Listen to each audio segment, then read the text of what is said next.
Welcome back to Women of Power. The scars of financial abuse may be invisible to the eye, but they can be as painful and tough to recover from as any other form of domestic assault. Shartia Brantley sheds light on this critical issue for women. Caroline, financial abuse can be just as devastating as domestic violence because it can leave a partner or a spouse devastated. Here to discuss how to identify financial abuse and ways to get out of it is Stacey Tisdale. Stacey, thank you so much for joining us. Thank you, Shartia. Well, let's get into it. What role do finances play in an abusive relationship? Well, financial abuse is prevalent in nearly 100% of domestic violence cases. People really don't make the link. So first, people need to know what financial abuse is, and it's when an abuser controls someone by withholding finances, inhibiting their ability to create money, and controlling what they have to use. And by doing that, that's usually step one in a pattern of abuse that culminates in domestic violence. What role does credit play in this as well?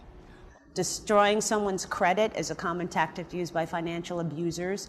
They can either overspend, destroy someone's credit, and then make it really harder for someone to get out of this situation. Is it harder for someone to recognize they're being financially abused if the abuse is more psychological or emotional in the relationship?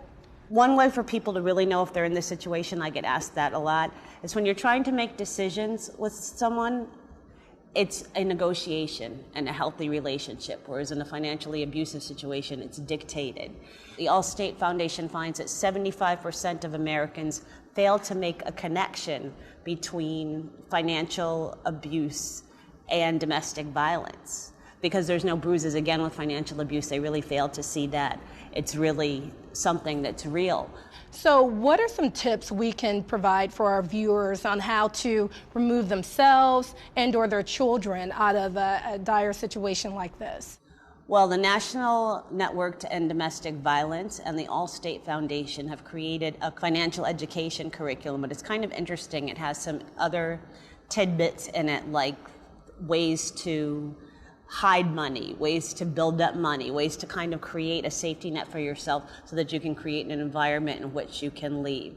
And anyone who really wants to check out these resources or need help should go to click2empower.org. And we've seen some tremendous results from the curriculum. Nearly 100% of their victims improved their credit, got on a budget, created emergency savings so that they were able to make that step. And it also did wonders for their confidence as well.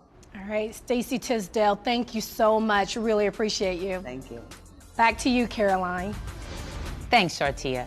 Our Power Forward has advice designed to max out your marketability so you can get that JOB. Stay with us.